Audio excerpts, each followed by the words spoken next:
Welcome to Soul of Travel podcast. I am delighted today to be joined by my friend Poonam Rawat-Hahne, and she is joining me from Germany. And we have been having a bunch of really informal and fun conversation before this episode. So I hope that some of that energy carries into our conversation. She is the founder of Fernweh Fair Travel, and she is very passionate about community-based tourism and transformational travel. And as my listeners know, those are some of my favorite topics. So I can't wait to bring her into the show. Welcome, Poonam. Thank you so much for Christine for having me here. Thank you so much. Yeah, let's go. Let's see. Yes. I'm ready for you. Well, the first thing I would love to do is just give you the opportunity to introduce yourself, tell us a little bit about your business, and then we'll move forward from there. So I am Poonam Rawat-Hahne, originally from Indian Himalayas, and I live between Germany and India. I'm the founder of Fernweh Fair Travel, Uplifting Communities. So we are a women-led and run award-winning and internationally recognized project. So what I'm doing through this travel project, I'm empowering women and youth. And we are offering these really deep, immersive, unique, and authentic cultural and nature experiences, and so these are transformational experiences which not only transform our guests, but also the host and people like us, the leaders who are leading and who are forming the partnerships. Every time I do these trips, I learn something new. And yeah, this is my passion, and that's what I'm doing. And besides that, I'm a consultant for community-based tourism. Yeah. And I would like to share that very soon we are launching, Fernweh is launching educational programs. We would like to work with universities, schools, and educational institutes. So yeah, new things are happening. Excellent. Well, I'm so excited because I know, and we're going to dive into this later in the conversation, but this has been a long journey to get here. And so I'm very excited to see where you are now and where you're headed. But before we get there, I'd actually love to understand how you got into the tourism industry and really how travel kind of first presented itself to you and how you knew this was a space that you could create a positive impact. Thank you. So I'm not a professional from travel industry, and but I've been a traveler since I'm born. I've never lived at one place longer than 3 years, and since 27 years I'm out of India. I lived in different countries, 3 years, and the reason of living in a country for 3 years is because I wanted to, for me, traveling is really soaking the culture, the heart of a country, which lies with the people. So me, rather than hanging out with expats, I used to always hang with local people. Yeah. So this has been my passion, and my first solo trip was when I was 14. Imagine, in India, 14, fighting with the parents to go for this trip. Anyway, it worked. So yeah, that was my passion, and this happened just by chance. I won't call it accident. Maybe you have a better word, but yeah, just happened. It was not planned. So in 2005, we made a women's shelter in Indian Himalayas, and just to help the local women in Himalayas. Women are the one who are working, and they work hard and a lot. But the women did let's say the society is not fair to them. They have really they're basically underprivileged. So we wanted to have me and with my family, my brother, my sister, my mother. We saved money and we opened this women's shelter to help the women, elderly, whoever, doesn't matter. So 2009, when I had my first two children, I was at my mom's place in Himalayas, and there this girl came, 22-year-old girl. She had two daughters, and she was pregnant. And she came and she said, could you help me? I don't know what to do. And she was okay. She was a widow, and in those part of India, if you are a widow, you can never marry again. And it's really sad. And having daughters, it means you it's expensive. You must have heard the dowry system in India. Mhm. So I was like, okay, how about you just come and stay in this woman shelter, and you can work in my mom's garden, and mom can pay you some money also, and we can send your daughters to this school. And she said, no, I cannot do that because my in-laws will never allow that. I'm like, okay, then I can't help you. Sorry. We can't do anything. If your in-laws do not want that, then we don't know. She left. So I couldn't sleep that night. And this was the time, I will say this was the changing point of my life. And thank God this happened, because I found the purpose of my life. I did little research. Next day morning, took my bike, drove around, did little research, and found out there were loads and loads of young widows, 19 to 25 years old, and a lot of victims of domestic violence because of alcohol problem. So, men getting drunk, young boys getting drunk because they get married when they are very young. Still partying, getting drunk, hiking back to their homes, falling off the mountains and dying. And the men who survive, they get drunk and they beat up their wives. Doesn't matter the age. Even a 70-year-old gets the beating. So I just couldn't see this. And I was like, okay, I need to do something. This was the time I decided, okay, what should I do? And then I was just sitting, and then realized, wow, look what kind of nature I'm surrounded by. Look at, look at the culture. Look at these colorful clothes. Look at, everybody's so happy. I'm like, we could maybe, start like a travel experience program here. I had no idea. I did not know all this. No, I was zero. I just knew how to travel.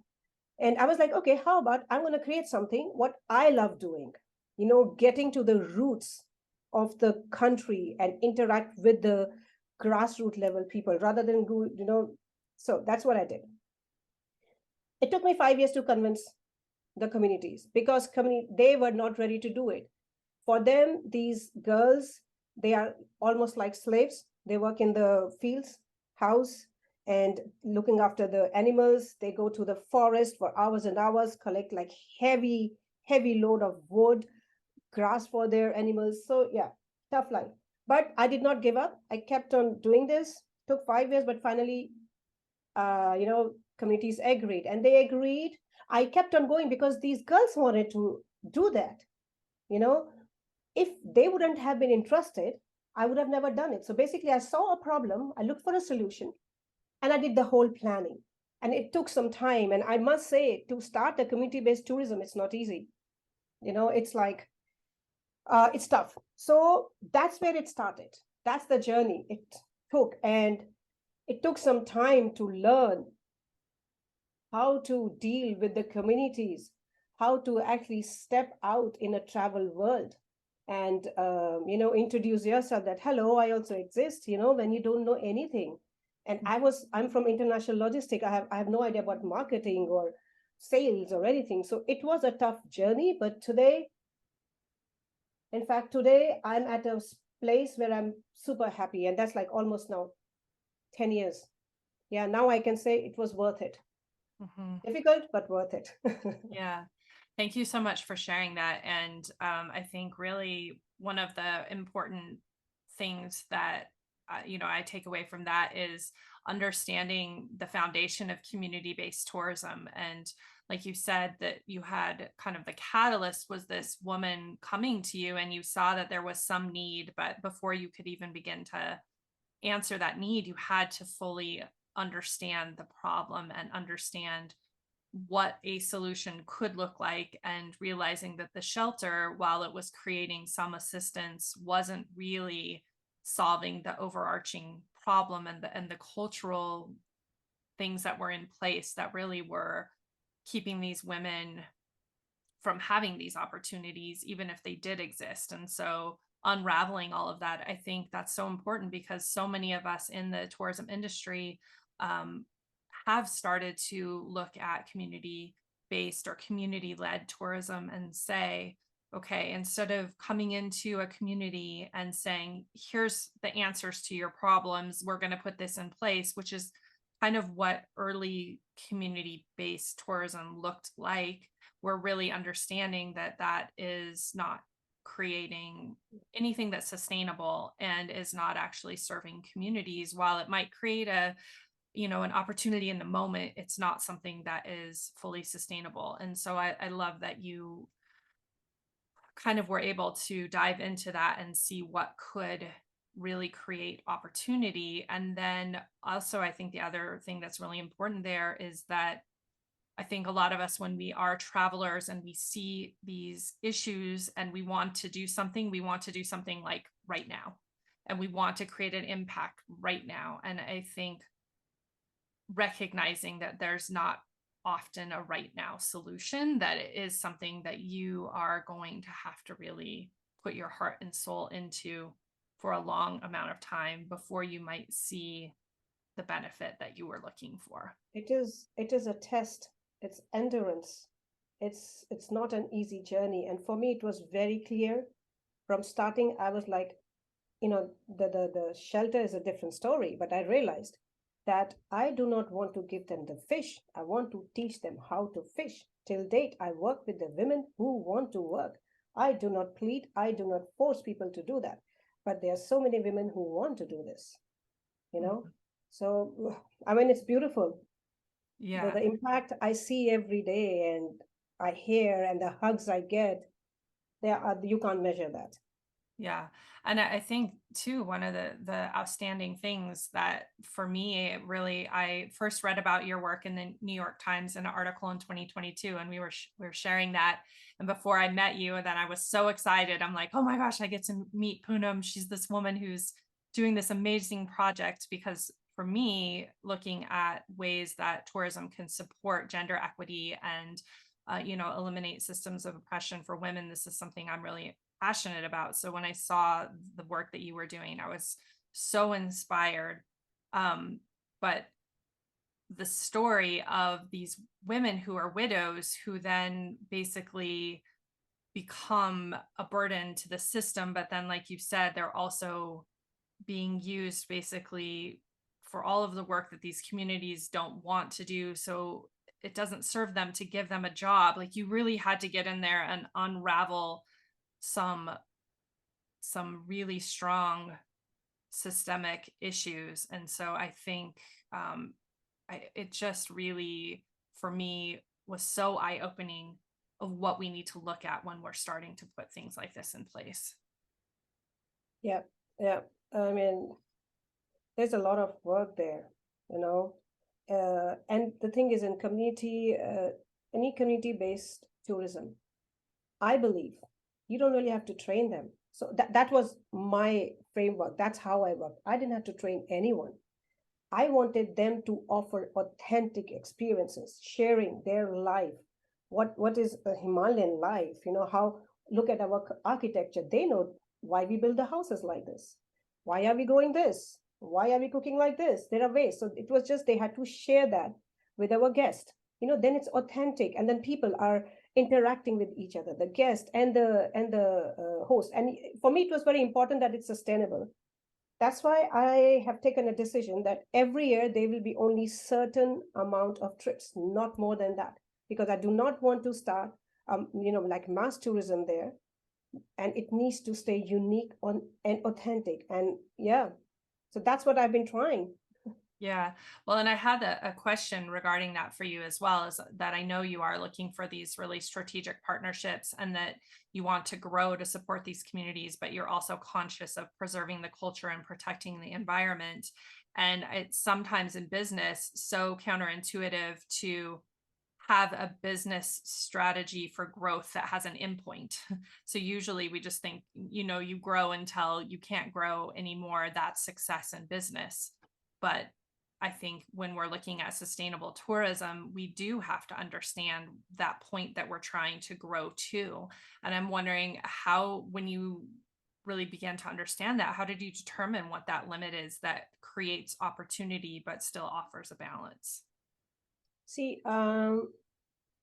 because I'm almost a local, and these people who are living there, they are farmers.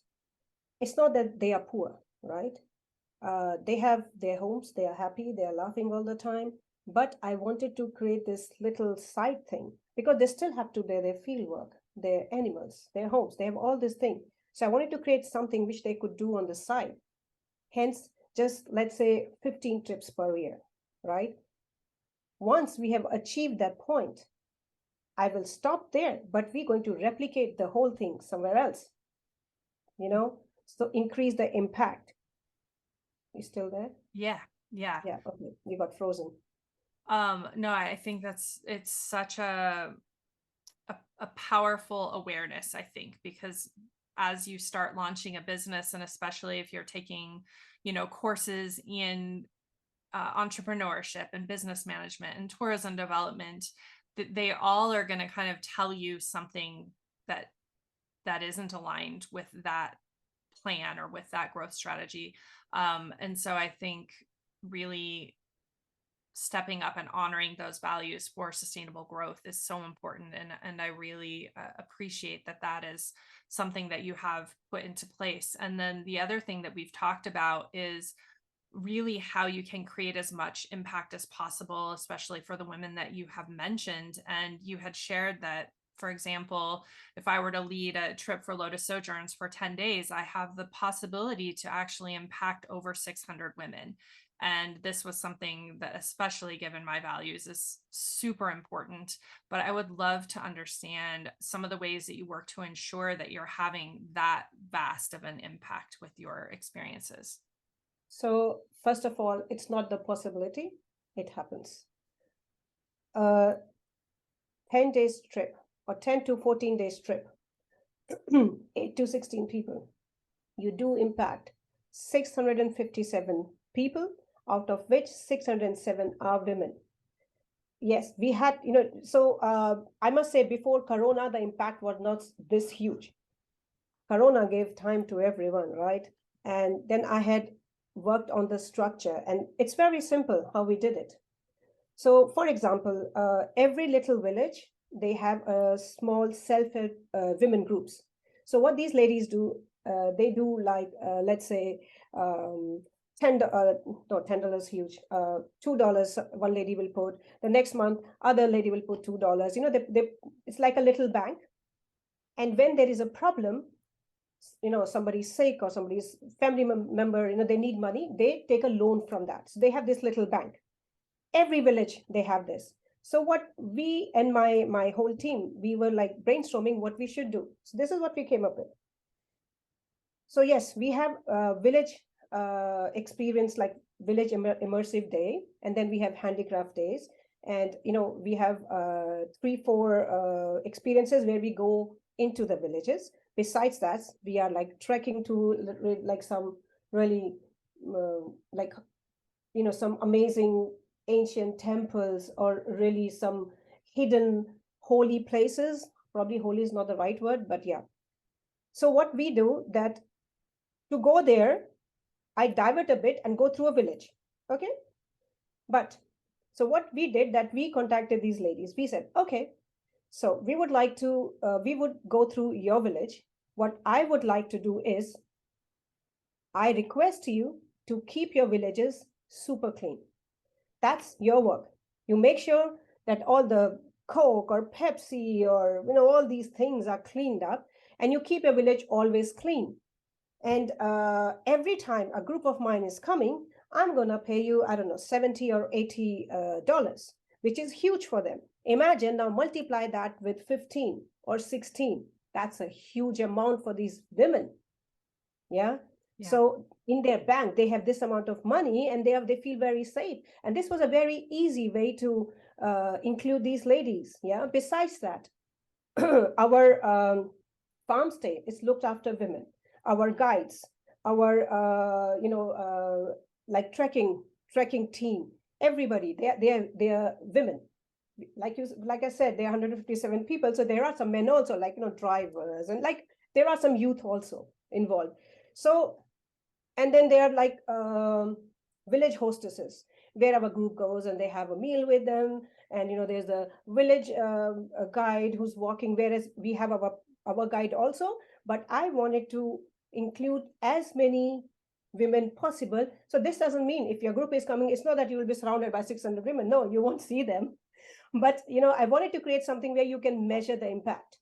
Mhm. And we know the exact number of women who get impacted. So yeah, I'm very proud of it and I'm super happy about this. Yeah, I love that. And I was just taking a fellowship course right now, and we were talking about measuring impact. So that I think that is why as well that this was so interesting to me, is because I'm really looking at my business and trying to quantify impact. And there's certain aspects that are not really quantifiable, but I love how you have been able to just really hone in on that impact and be like, okay, this action supports these women and this supports these women. And then, like you said, it's also the ripple beyond who your travelers are immediately engaging with. And I think as travelers, we often don't think about that impact because we're so present to who's around us. But I Mm. love that the conversations that we could create around this are thinking about that broader impact and knowing that you really are creating that as you move through a destination. Yeah, exactly. So what happens is when a group comes, the first day we do a little, when it is the intro section going on, the introduction session, we do little presentation. So we tell them that you are going to experience this, this, this, this, this.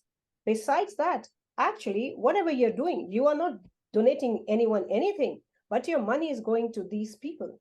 So when you walk in a village, oh, I'm supporting like 40 women of these villages. Look how clean the village is, you Mhm. know? So Mhm. yes, so it gives travelers also a good feeling. Besides that, this gives me happiness. And I think, travel, like everybody's talking right now, travel, force for good and all that. This is very true. But we need to do this at the grassroots level. Mhm. I don't know how many companies actually go and see what's happening at grassroots level.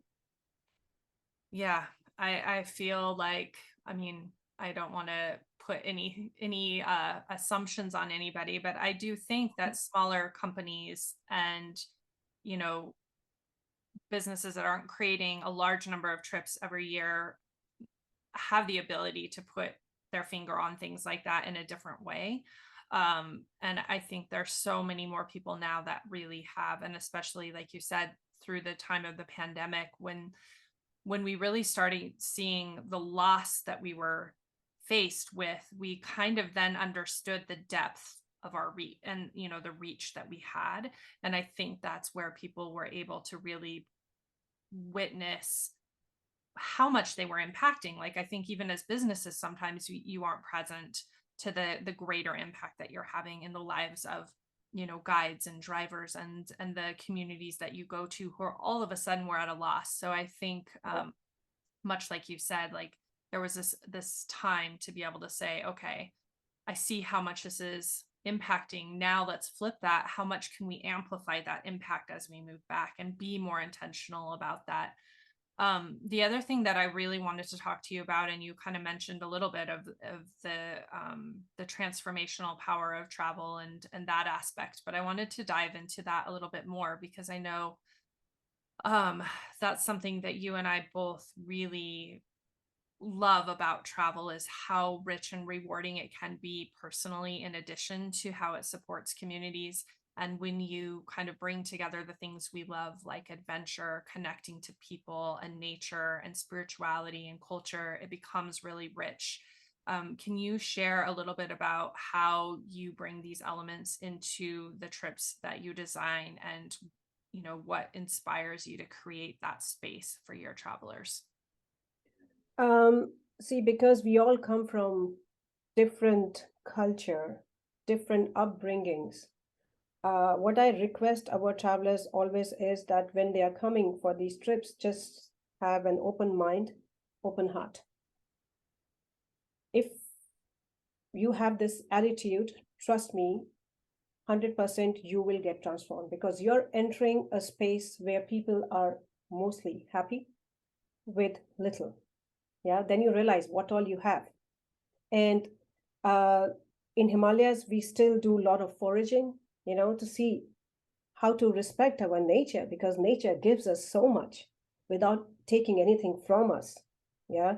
So a lot of my experiences, they are designed around nature, people, culture. And when there is this exchange, there are transformations. Sometimes when a client especially requests, we have to even create kind of incidents. So it's like, I don't know, the car broke down in the middle of nowhere and is surrounded by Himalayas. How are we going to react? Especially for educational trips, leadership qualities. So we do these kind of things. Yeah, create these kind of uncomfortable situations for the transformation to happen. Yeah. So there's a lot, we get into a lot of details, how to design, and I really, really want our trips, and they be designed that it is transformational for our host, our Himalayan communities also. And it is, because they have the opportunity to interact with each other. Yeah.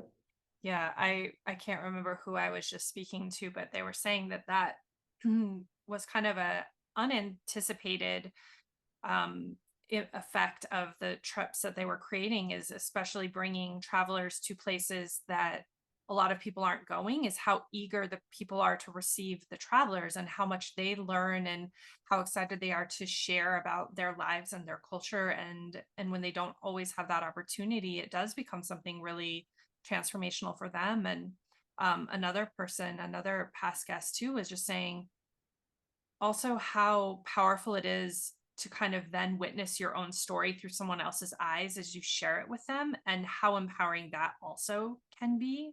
And so I think, like you said, those exchanges become very powerful and transformational in a much more equitable way, that it's not all about the traveler, it is about this relationship. Exactly. I mean, come on, you go to this stunning nature accompanied by simple lady in her sari, whereas you are all decked up in your, trekking shoes and stuff, and she's in flip flop. It's like, wow, two extreme paths. The exchange between them, beautiful, and both learn from each other. Hmm. Yeah, I think, if I look back on my travel experiences, all of those moments that are the ones that kind of stick within my soul are those moments like that, where you're having this exchange and you're kind of you're seeing what you have, and it's kind of this compare and contrast that our human brains do. But then you become really engaged in conversation energetically or with words. And also in my mind, I always have a hard time remembering if they were in English, or if we even spoke, or if there was a translator. Like it's such a kind of organic exchange that it's really, really powerful. And those experiences, I think, are what become really transformative. So if we're kind of going back to that word, if you will, like those are the things that don't necessarily change who you are, but offer you something else. Sorry, it's a bit too noisy here. I have to tell them not to make this noise. It's very difficult for me to hear you. Could you pause it? Yep. Well, one of the things too that we mentioned early in the conversation is staying committed to your dreams. And I think this is something that you and I have definitely navigated, especially being in the tourism industry in the past 3 years, being in this startup phase, being really dedicated to creating a positive impact. It's something that is really fulfilling, but it's also something that's really draining and tiresome. And I think it's not something that we always talk about, but as you mentioned, the place you're in today, looking back, it's worth that journey. But I wanted to talk to you a little bit about, for people listening who really are driven to create an impact through tourism, how do we kind of stay in this for the long run in order to bring our dreams to life? It is an independent thing. It's about your will, your endurance. I was told by my family, my mom, my husband, my best friends, to stop this because they saw how much I was suffering. Twice burnout. Yeah. But somehow, every time I thought, "Oh, I'm going to step out," somehow I just couldn't. I had to keep on going because I knew that this project is not only they're going to impact the locals, but also the travelers. These are the kind of experiences which they stay with our travelers. So a lot of time when our guests are coming and they leave, they cry and they hug the locals, and they keep coming back. I have like a pair who are 82 years old from Australia. They're coming back. For me, nothing can be better compliment than this. Mhm. So I knew it that this is the call of my life. I have to stick to this. This is why I was born. We in spiritual language, you say that, we all are born here to do something. And I think I'm lucky enough that I found that this is the path of my soul. So seriously, it's an individual thing and you have to stick to it. So if, if you, when you wake up in the morning and you're excited to do what you want to do, what you're doing, your work, that is, that is what it is. So stick to it, no matter how many times you fall down. For me, it was always, if I took one step, I was slapped so hard that I used to fall 6 steps back. I mean, it's not even a joke. This is what happened to me. I can't remember how many times I've cried, how many times, oh, I can't even tell you. But I'm thankful and I'm really, grateful that from wherever I got that strength to stick to it. And yes, today I'm happier. Yeah, and I mean, and I think one of the important pieces of that is having community, and especially having community that also believes in your vision, because you are going to have those moments. I mean, I have felt those as well, where I'm like, this is this is so far beyond what I can do as one person. And I would just think, enough. Like I really can't even take one more step. I'm so exhausted. I'm heartbroken. And then, like you said, there's just like this thing that just comes back and says, you're not going to put this down. So like sit there, catch your breath, and then we're going to stand back up tomorrow and like climb back up the hill and keep going. And being able to have people to call on that say, look, remember this thing or this moment, and like I believe in your vision. And I feel really grateful that you and I have had those conversations over the past few years to say like, okay, like today we're going to hate this thing and then tomorrow we're going to do it again. And I think it's really, really important. And And, I also think, go ahead. you need to stay positive. You always have to think, if there's something negative happening, you have to think, why? Why am I always failing? Why am I falling off that mountain again and again? Why have to climb that again? This is because universe wants you to become stronger, like unbeatable. So that's the attitude you have to go with. And trust me, you will succeed no matter what. Mhm. Just keep going. Yeah. And that's feels so resonant to where I'm even in this moment. Like I have been having some health issues before I'm getting ready to travel for a year.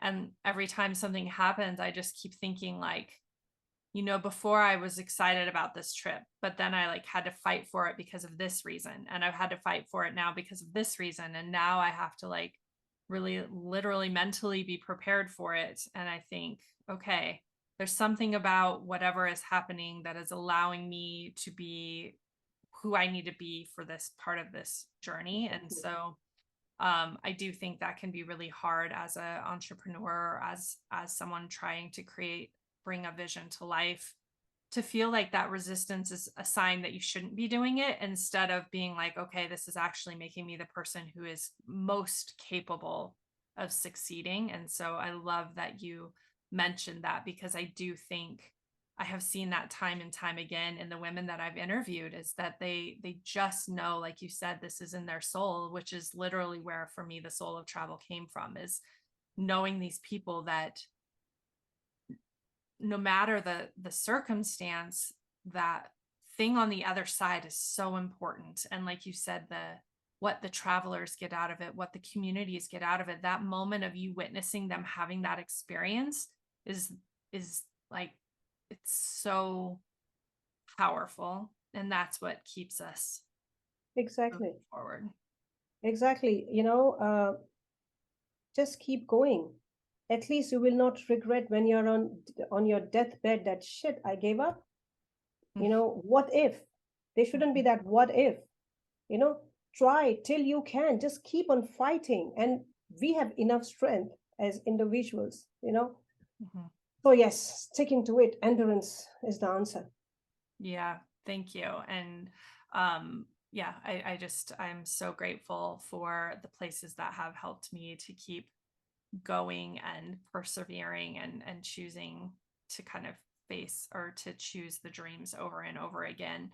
Well, the last thing that I wanted to talk to you about, which is kind of a fun one and something we never talk about on the podcast, but one of the hats of the mini that you wear is also a volunteer firefighter. And so I love that we've like tried to schedule calls and you're like, no, I have my firefighter training. Don't you remember? I'm like, no, because I forget that's one of the hats that you wear. But I would love to hear how that happened in your life and kind of how you found yourself that in that role and why it's important to you. Well, since I'm a child, I had this inclination towards social help, and that's how I do what I do, the whole project. And then, I was here in Germany. I was like, I live in Germany. What am I doing for communities here? You know, and this is how it started. Then I came to know, oh my God, in Germany, in villages, you can be a volunteer firefighter. And I was like, this is amazing because that suits my personality. Too much energy. I'm like, let's do this. Yeah, the language is a bit of problem, I must say. But yeah, that's how. And I wanted to do something for the German communities. That's why I'm a firefighter. It's not easy, I must say, and especially when you're standing surrounded by Germans and they're talking in technical German language, and you're like, oh my God, am I dumb or what? You Mhm. know, but but yeah, this also makes me happy. Yeah.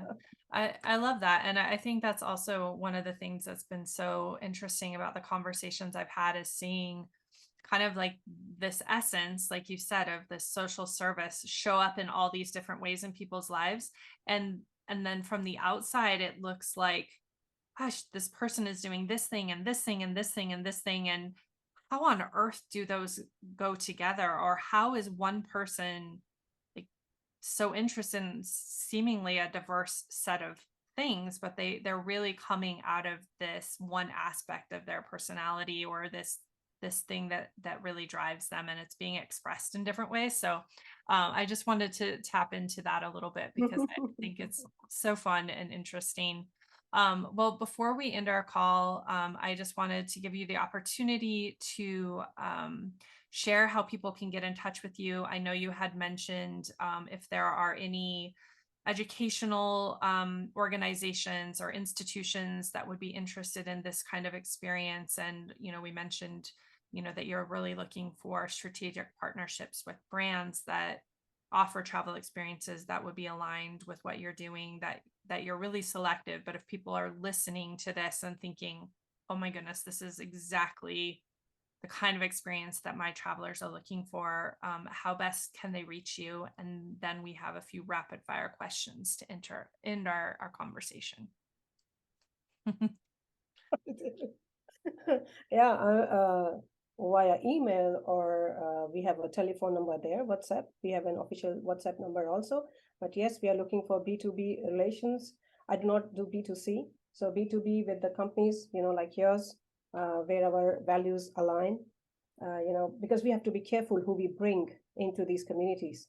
And with this new Fenway educational trip, yes, we are looking for the educational institutions who would love to do these kind of experiences so that they can offer the world better citizens tomorrow. We make that happen. Yeah. And besides that, I'm also on the side, I'm supporting another project called Singular Places. So anybody out there who, if they own a beautiful property or they have really beautiful experiences, like really unique experiences and unique places, impact driven. Yeah, everything impact driven. So we'll be happy to get in touch and work together. Yeah, thank you for sharing that. Okay, so the rapid fire ish questions, as I like to call them. You Um, didn't tell me before. That's not fair. That's okay. They're going to be easy. Well, I think they should be easy. Um, what are you reading right now? There's no time. Barcelona. Yeah, so you're preparing to relocate to Barcelona for a while, so for our listeners, which is exciting because it means our paths shall cross there as well. Well, if you think of any book that you love that our audience might resonate with, you can always share it with me later. What is There's one book I oh go read when I was 13 or 14 called Celestine Prophecy. That stayed with me. mm, It's beautiful. And how you can take energy from nature. And I have done this and it really helps me. So I would advise people to, read it because you will yeah. learn a lot from here. I actually just recently was thinking about that book and remembering I read it, I think, very early in college and just thinking it was mind blowing in the moment. And I thought, oh, I'd love to read that again and just see how I would absorb that book Now, now. Yeah. exactly. So I might have to put it on my Kindle as I travel. What is always in your suitcase or backpack when you travel? Whoa.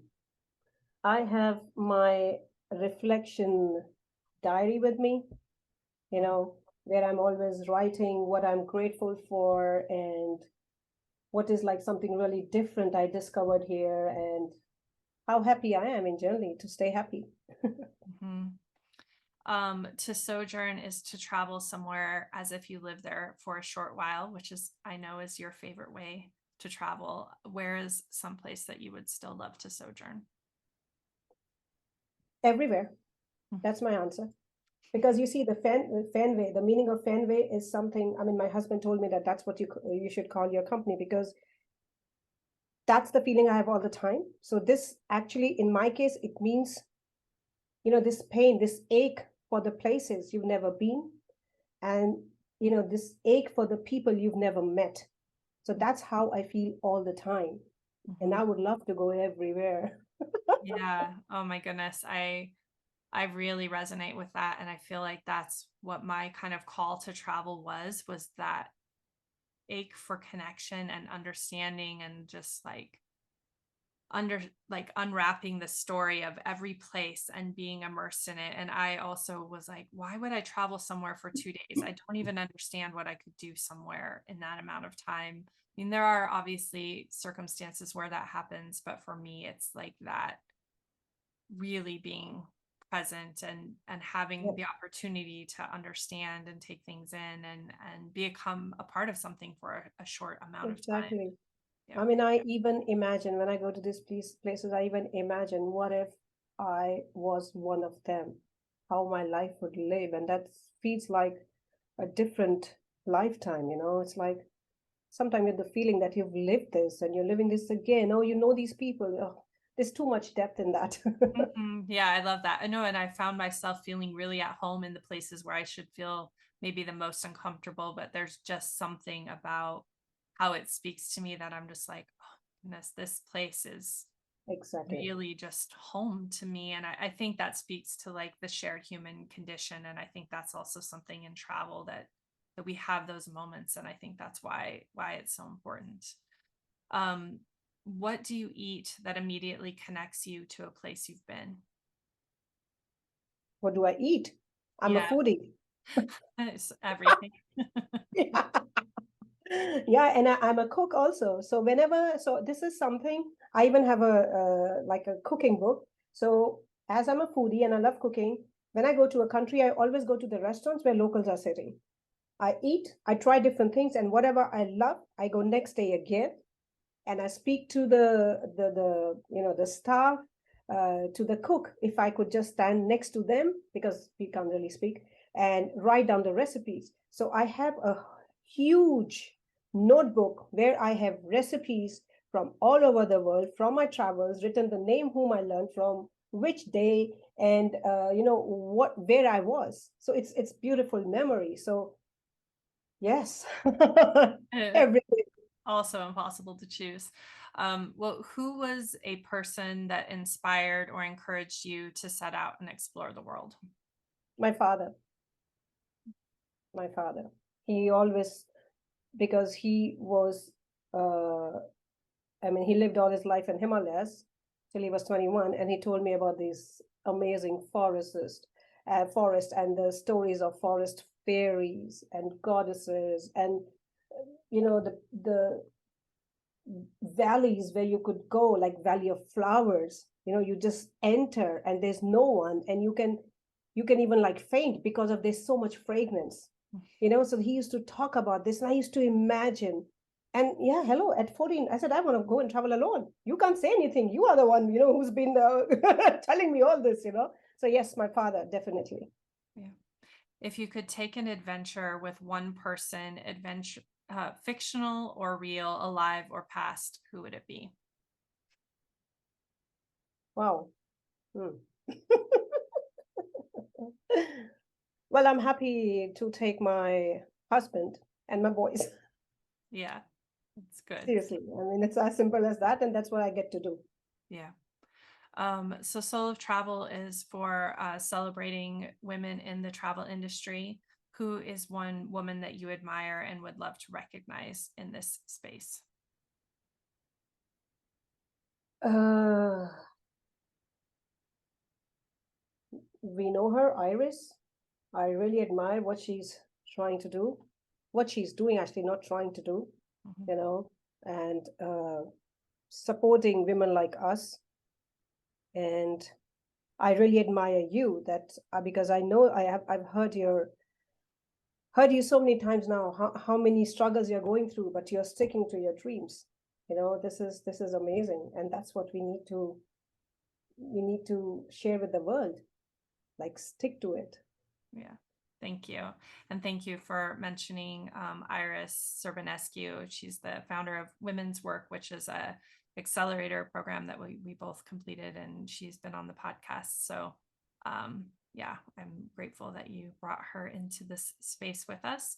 Thank you so much for joining me for this conversation. I loved finally having you here. We've been talking about this for well over a year, so I'm glad that the day has finally come, and I hope that people are really inspired by your vision and reach out to support the work that you're doing as well. Thank you so much, Christine, for this opportunity. I'm very grateful. And come and visit us when you're visiting Barcelona. Yes, I will. Thank you.